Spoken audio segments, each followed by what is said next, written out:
नमस्कार दोस्तों, आज इस वीडियो के अंदर एक इंपॉर्टेंट जानकारी recently supreme court of India का अपना जजमेंट आया है एफआईआर के रिगार्डिंग और नए कानून के अंदर जो हमारा कंसेप्ट है एफआईआर का, उसके बारे में मैं आपको जरूरी जानकारी देने के लिए आया हूं। As an advocate, as a law student या एज अ जुडिशरी एस्पिरेंट या एग्जाम्स की तैयारी कर रहे हो और आपको ये पर्टिकुलर नॉलेज नहीं है जो सुप्रीम कोर्ट ऑफ इंडिया के द्वारा भी नया जजमेंट आया है, तो बहुत गलत बात है। तो इसीलिए आपको अवेयर करने के लिए कंप्लीट जानकारी मैं आपको देने के लिए आया हूं।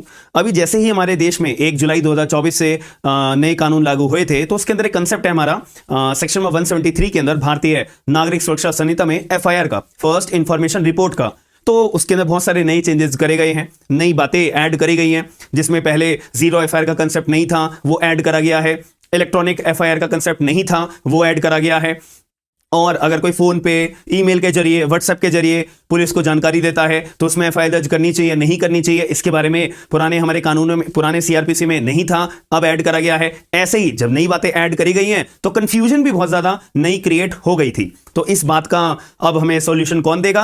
किसके द्वारा दिया जाएगा? सुप्रीम कोर्ट ऑफ इंडिया के द्वारा। तो recently supreme court of India ने अपने एक जजमेंट के अंदर ये सारी की सारी कंफ्यूजन को दूर करा है और जजमेंट का नाम भी है इमरान प्रताप गाडी versus state of Gujarat 2025 supreme court. अभी मैंने ओरली आपको ये अपना जजमेंट का नाम बताया है, मैं स्क्रीन के ऊपर आपको लिख के भी बता दूंगा। तो यहां पे आपको जरूरी जानकारी के लिए दो जो हमारे सेक्शन 173 जो एफआईआर के बारे में बताता है ना, तो उसके रिगार्डिंग दो आपको क्लॉजेस पढ़ने बहुत जरूरी हैं, तब जाके आपको सारी कहानी समझ में आ जाएगी। अब ये नया अपडेट है, नई कंफ्यूजन को दूर करा गया है, तो याद रखना आने वाले एग्जाम्स के अंदर ये वाला पर्टिकुलर टॉपिक तो आपको एग्जाम में आना, मेंस के अंदर, प्रीलिम्स के अंदर आना निश्चित है, कंफर्म है, 100% है, याद रखना। तो आपको मैं फायदे की वाली बात यह भी होगी, अगर आप एक वकील हो तो आपकी एक लीगल नॉलेज को बढ़ाने के लिए बहुत जरूरी है बात को समझना। चलो हम टॉपिक को अभी स्टार्ट करते हैं। सबसे पहली बात, कौन कौन से टॉपिक्स आपको पढ़ने बहुत जरूरी है? एक तो सेक्शन नंबर 173 का क्लॉज नंबर 1, एक सेक्शन नंबर 173 का क्लॉज नंबर 3। तो यहां पे मैं पहले आपको जनरली एक बेसिक बात बता देता हूं। सुप्रीम कोर्ट ने ये बात बोला है कि जो ये सेक्शन 173 क्लॉज 3 है ना, ये अपने आप में क्या है? एक्सेप्शन है। ये अपने आप में क्या है? एक्सेप्शन है। किसका एक्सेप्शन है? ये एक्सेप्शन है 173 क्लॉज 1 का। खत्म बात। सुप्रीम कोर्ट ने, आप अगर पूरा का पूरा अभी मैं आपको जो बातें बताऊंगा वही बात सुप्रीम कोर्ट ने अपने पर्टिकुलर जजमेंट में, ऑनरेबल सुप्रीम कोर्ट ने अपने जजमेंट में बात बोली है कि section 173 clause 3 is the exception of section 173 clause 1, that's it. अब क्या कहता है, दोनों क्लॉज में क्या बातें लिखी हुई हैं? देखो, सेक्शन 173 एक बेसिक बात बताता है कि अगर पुलिस वालों को इंफॉर्मेशन मिलती है ना, अगर पुलिस वालों को इंफॉर्मेशन मिलती है, किस बारे में इंफॉर्मेशन मिलती है? कि एक कॉग्निजेबल अपराध हो गया है, एक कॉग्निजेबल अपराध हो गया है, तो पुलिस वालों का काम क्या है? जल्दी से जल्दी, जैसी पुलिस वालों को इंफॉर्मेशन मिलती है, एकदम पुलिस वाले क्या करेंगे? एफआईआर दर्ज करेंगे। बात खत्म। ये हमारे क्लॉज 1 के अंदर बात लिखी हुई है। अब एक और मैं एडिशनल बातें ये आपको बहुत सारी वीडियोस में भी बता चुका हूं, पूरा का पूरा एफआईआर के रिगार्डिंग मैंने वीडियो भी बना रखी है, ठीक है। तो और बातें इसमें ये लिखी हुई है कि अगर पुलिस वालों को कोई फोन करके इंफॉर्मेशन देता है कॉग्निजेबल ऑफेंस के रिगार्डिंग, तो उस केस में पुलिस वालों के पास यहाँ पे जिम्मेदारी है कि पुलिस वाले 3 दिन के अंदर अंदर उस व्यक्ति को पकड़ेंगे, उस व्यक्ति को छानबीन करेंगे कि एक्चुअल में इंफॉर्मेशन देने वाला व्यक्ति है तो है कौन। तो वो व्यक्ति जब मिल जाएगा, इंफॉर्मेशन मिल जाएगा, उससे 3 दिन के अंदर सिग्नेचर कराएंगे कि आपने जो इंफॉर्मेशन दी थी, हमने आपकी इंफॉर्मेशन दर्ज कर लिया, यानी कि एफआईआर दर्ज कर लिया, आप अपना एफआईआर पे साइन कर दो, क्योंकि एफआईआर पे साइन करना जरूरी होता है। इंफॉर्मेंट का साइन एफआईआर के ऊपर होना जरूरी होता है, ठीक है जी। ऐसे तो कल को कोई भी व्यक्ति कुछ भी इंफॉर्मेशन देके चला जाएगा गुमनाम से, तो पुलिस जो है अनआइडेंटिफाइड व्यक्ति की इंफॉर्मेशन के आधार पे कभी भी एफआईआर दर्ज नहीं करती है। अगर आप इंफॉर्मेशन पुलिस वालों को दे रहे हो तो आपका नाम, पता, ये सारी बातें लिखी भी जाती है और सिग्नेचर भी होता है, ताकि इंफॉर्मेंट आप हो, पुलिस वालों के पास अपना रिकॉर्ड रहे, दैट्स इट। तो 173 आपको क्लॉज 1 के अंदर मुद्दे की बात समझ में आ गई। जैसे ही पुलिस वालों को कॉग्निजेबल ऑफेंस की इंफॉर्मेशन मिलेगी तो पुलिस वालों को पहला काम क्या होगा? एफआईआर दर्ज करना। अब इसी के एक उल्टी बात क्या कहता है हमारा सेक्शन 173 क्लॉज 3, हमारे थोड़ी सी एक उल्टी बात कहता है। उल्टी बात कहने का मतलब यह है, यहां पे बोला गया है जैसे ही पुलिस वालों को इंफॉर्मेशन मिलती है कॉग्निजेबल ऑफेंस के रिगार्डिंग, तो वो पुलिस वालों के पास अब यहां पे एक ऑप्शन दिया गया है, या तो पुलिस वाले एफआईआर दर्ज कर ले या 173 क्लॉज 3 का इस्तेमाल कर ले। अभी 173 क्लॉज 3 हमारा क्या बात करता है कि जैसे पुलिस वालों को इंफॉर्मेशन मिलती है, ठीक है, जैसे इंफॉर्मेशन मिली कि हाँ एक फला फला कॉग्निजेबल ऑफेंस हो गया है, अब पुलिस वाले चेक करेंगे कि ये जो इंफॉर्मेशन पर्टिकुलर ऑफेंस के बारे में, कॉग्निजेबल ऑफेंस के बारे में हमें जो पता लगा है, क्या ये ऑफेंस एटलीस्ट 3 साल से पनिशेबल है या 3 साल से ज्यादा पनिशेबल है, और 3 साल से ज्यादा पनिशेबल है तो कितना पनिशेबल है? 7 साल से कम। यानी कि यहां पे क्या बोला हुआ है, अगर कोई भी कॉग्निजेबल ऑफेंस के बारे में पुलिस वालों को इंफॉर्मेशन दी जाती है और ये कॉग्निजेबल ऑफेंस अपने आप में 3 साल से लेके 7 साल तक अगर पनिशेबल है, तो यहां पे पुलिस वालों को एक ऑप्शन दे दिया गया है या तो पुलिस वाले आंखें बंद करके डायरेक्ट 173 क्लॉज 1 के अंदर एफआईआर दर्ज कर लें, या अगर ऐसी कैटेगरी वाला ऑफेंस है तो पुलिस वालों को एक ऑप्शन दिया जाए, तो ऑप्शन दे दिया गया है, या तो पुलिस वाले क्या कर दे, अपना प्रीलिमिनरी अपनी इंक्वायरी अगर करना चाहते हैं तो preliminary inquiry as per section 173 clause 3 के अंदर कंडक्ट कर सकते हैं। तो यहां तक बात आपको समझ में आ गई, ये नई बात ऐड करी गई जो पहले नहीं थी। तो यहां पे ऑप्शन दिया गया है, या तो पुलिस वालों को इंफॉर्मेशन अगर मिलती है कॉग्निजेबल ऑफेंस के बारे में, या तो एफआईआर दर्ज करो, या अगर ऑफेंस ऐसी कैटेगरी का है जो 3 साल से लेकर 7 साल तक पनिशेबल है तो उस केस में एफआईआर दर्ज मत करो, एकदम आप जो है अपना प्रीलिमिनरी इंक्वायरी कंडक्ट कर दो। प्रीलिमिनरी इंक्वायरी आप कंडक्ट कर सकते हो। तो प्रीलिमिनरी इंक्वायरी क्यों कंडक्ट करोगे, यहां पे आप लोगों के दिमाग में क्वेश्चन आना चाहिए कि यहां पे 173 क्लॉज 3 के अंदर प्रीलिमिनरी इंक्वायरी कंडक्ट करने के लिए क्यों बोला गया है। यहां पे कानून का एक मामला अपना ये बोला गया है कि जो प्रीलिमिनरी इंक्वायरी कंडक्ट करी जाएगी वो किस चीज के लिए, वो इस चीज के लिए कि क्या एक्चुअल में प्राइमा फेसाई केस एग्जिस्ट करता है या नहीं करता है, ये चीज को चेक करने के लिए कि क्या प्राइमा फेसाई केस एग्जिस्ट करता है। फॉर एग्जाम्पल 2 लोगों के बीच में लड़ाई हुई है, तो एक ए नाम के व्यक्ति ने बी को थप्पड़ मार दिया, ग्रीवियस हर्ट कर दिया, ठीक है। अब ऐसे केस में बी नाम का व्यक्ति अपना बी ने भी ए को पकड़ के मारा होगा, दोनों के बीच में लड़ाई हुई है, लेकिन कंप्लेंट दर्ज कराने, एफआईआर दर्ज कराने कौन गया है, केवल और केवल बी नाम का व्यक्ति गया है। अब बी नाम का व्यक्ति बोल रहा है कि ऑफिसर मैं जो है ए के खिलाफ एफआईआर दर्ज कराने के लिए आया हूं, आप मेरी एफआईआर दर्ज करिए। अब थोड़ी अजम्पशन हम बात करें, ये ऑफेंस अपने आप में क्या है, कॉग्निजेबल इन नेचर का है। क्या ये ऑफेंस अपने आप में 3 साल से लेकर 7 साल तक पनिशेबल है। तो पुलिस वाले के पास ऑप्शन आ गया, या तो सीधा एफआईआर दर्ज करेंगे या फिर वो अपनी प्रीलिमिनरी इंक्वायरी कंडक्ट करेंगे। अब ये चेक करने के लिए कि एक्चुअल में इन दोनों के बीच में जो लड़ाई हुई है, इनका पर्सनल ग्रजेस, दुश्मनी निकालने के लिए तो बी नाम का व्यक्ति एफआईआर दर्ज कराने के लिए तो नहीं गया है कि बी ने उल्टा मार भी दिया है और ऊपर से एफआईआर भी दर्ज कराने के लिए आ रहा है। तो ऐसे केस में बी नाम का व्यक्ति थोड़ा सा ओवर एग्जैगरेट कर रहा है चीजों को, हाँ है ना, कि पहले तो बी नाम के व्यक्ति ने ए को मारा भी है पकड़ के, और ए ने भी मारा है, और ऊपर से बी नाम का व्यक्ति एफआईआर दर्ज कराने के लिए भी जा रहा है, यानी कि बिना वजह फ्रिवोलियस केस फाइल करा जा रहा है बी के द्वारा फ्रिवोलियस केस, मतलब कि फ्रिवोलियस केस का मतलब यह होता है बेतुका केस, बेतुकी एफआईआर, पुलिस वालों का टाइम बर्बाद करने वाला केस, कोर्ट का टाइम बर्बाद करने वाला केस। तो ऐसे केस में पुलिस वालों को यहां पे प्रीलिमिनरी इंक्वायरी कंडक्ट करनी चाहिए कि अगर एफआईआर दर्ज ना होके ए और बी का आपस में ऐसे ही समझौता अगर हो सकता है तो यहां पे एक तो फायदा यह होगा कि बिना वजह की जो एफआईआर्स की क्वांटिटी है वो कम हो पाएगी,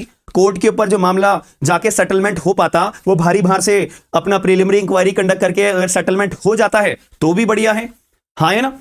तो ऐसे केस में क्या अगर कॉग्निजेबल ऑफेंस है और की एफआईआर इंफॉर्मेशन मिली है और ऑफेंस 3 से 7 साल के अंदर पनिशेबल है, तो क्या यहां पे पुलिस वालों को प्रीलिमिनरी इंक्वायरी कंडक्ट करनी चाहिए? जी हां, सुप्रीम कोर्ट ऑफ इंडिया ने बोला है कि ऐसे कंडीशन में अगर पुलिस वालों को लगता है कि प्रीलिमिनरी इंक्वायरी कंडक्ट करके पुलिस वाले ये छानबीन कर सकते हैं कि क्या ये प्राइमा फेसाई केस बनता है या नहीं बनता है, उस चीज को जानने के लिए अगर आपको अपनी प्रीलिमिनरी इंक्वायरी अगर कंडक्ट करनी है तो पुलिस वालों आप कर सकते हो, कोई मनाही नहीं है। तो इसीलिए सुप्रीम कोर्ट ऑफ इंडिया ने अपना, मैं जैसे आपको जजमेंट का नाम भी लिख के बता देता हूं, जजमेंट का नाम है इमरान प्रताप काडी वर्सेस स्टेट ऑफ गुजरात, और 2025 सुप्रीम कोर्ट। इस केस में सुप्रीम कोर्ट ऑफ इंडिया ने बोला कि जब पुलिस वालों आपको इंफॉर्मेशन मिलती है कॉग्निजेबल ऑफेंस के रिगार्डिंग, तो आप, और वो ऑफेंस अपने आप में 3 से लेकर 7 साल तक पनिशेबल होता है, तो आपके पास ऑप्शन ये है, 2 ऑप्शन है, या तो आप एफआईआर दर्ज करिए और अपना नॉर्मल इन्वेस्टिगेशन शुरू करिए, या फिर आप जो एफआईआर दर्ज अभी मत करो, आप सीधा जो है पहले प्रीलिमिनरी इंक्वायरी कंडक्ट करो। 14 डेज की अपनी प्रीलिमिनरी इंक्वायरी होती है, डीएसपी से परमिशन लेने के बाद में, डिप्यूटी सुपरिटेंडेंट ऑफ पुलिस से परमिशन लेने के बाद में 14 दिन के अंदर अंदर पूरी प्रीलिमिनरी इंक्वायरी कंडक्ट करने के बाद आप पहचानो क्या यहाँ पे प्राइमा फेसाई केस एग्जिस्ट करता है या नहीं करता है, या एक बारी में ही प्रीलिमिनरी इंक्वायरी कंडक्ट करे बिना अगर आपको लगता है कि हाँ प्राइमा फेसाई केस एग्जिस्ट करता है कि ए ने बी के सर पे बोतल ही फोड़ दी है कांच की, जो बिल्कुल खून खून हो गया है, तो यार यहाँ पे तो ए ने बहुत घातक एक हरकत करी है, इसमें ए नाम के व्यक्ति को तो पनिशेबल ऑफेंस यहाँ पे बनता ही बनता है। तो ये प्राइमा फेसाई अगर साफ दिख रहा है तो यहाँ पे आपको ऑफेंस अपना में 3 से 7 साल वाला पनिशेबल अगर है भी, तब भी आप डायरेक्टली एफआईआर दर्ज करके अपनी नॉर्मल इन्वेस्टिगेशन दर्ज कर सकते हो। लेकिन अगर आपको लगता है कि ये जांचने के लिए क्या ये केस अपने में फ्रीवोलियस तो नहीं है, झूठा केस तो कोई दर्ज नहीं करा रहा है, जो झूठी कंप्लेंट तो एफआईआर तो कोई दर्ज नहीं करा रहा है, ठीक है, अपनी दुश्मनी निकालने के लिए, पर्सनल ग्रजेस निकालने के लिए तो कोई केस दर्ज नहीं करा रहा है, उल्टे सीधे कोई केस दर्ज एफआईआर दर्ज कराने के लिए, अपने पर्सनल दुश्मनी निकालने के लिए तो कोई दर्ज नहीं करा रहा है। ऐसे मामलों में अगर आपको प्रिलिमिनरी इंक्वायरी कंडक्ट करने के लिए, prima facie case find out करने के लिए अगर ये करना पड़ रहा है तो आप कर सकते हो। तो यहां पे एक बात सुप्रीम कोर्ट ने ऑफ इंडिया ने एक बात और बोली है कि section number 173 clause 3 is the exception of section 173 clause 1। अब ये एक्सेप्शन क्यों है? क्योंकि 173 क्लॉज 1 ने तो एक जनरल रूल बोल दिया है क्लियर रूप से कि जैसे पुलिस वालों को कॉग्निबल ऑफेंस के बारे में पता लगता है सीधा आप एफआईआर दर्ज करोगे। लेकिन 173 क्लॉज 3 क्या कहता है? एक एक्सेप्शन का पार्ट बताता है कि आप सीधा एफआईआर दर्ज ना करके आप प्रीलिमिनरी पहले इंक्वायरी कंडक्ट कर सकते हो। यहां तक आपको बात मेरे हिसाब से क्लियर हो जानी चाहिए। और सुप्रीम कोर्ट ऑफ इंडिया ने एक बात यह भी बोली है कि आपके दिमाग में एक केस के बारे में याद आ रहा होगा, एक केस का नाम आपके दिमाग में याद आ रहा होगा। कौन सा केस है? Lalita Kumari versus state of UP 2014 supreme court.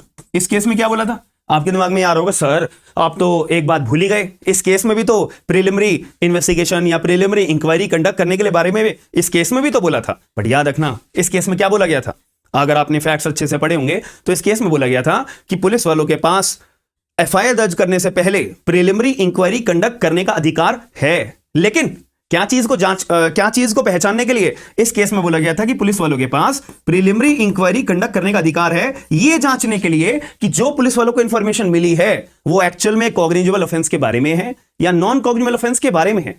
यह चीज को पहचानने के लिए पुलिस वालों के पास Lalita Kumari versus state of UP के अंदर अधिकार दिया गया था प्रीलिमिनरी इंक्वायरी कंडक्ट करने के लिए। लेकिन इस केस में क्या बोला गया है कि पुलिस वालों के पास अपना प्रीलिमिनरी इंक्वायरी कंडक्ट करने का अधिकार है जब उनको इंफॉर्मेशन मिलती है कॉग्निजेबल ऑफेंस के बारे में।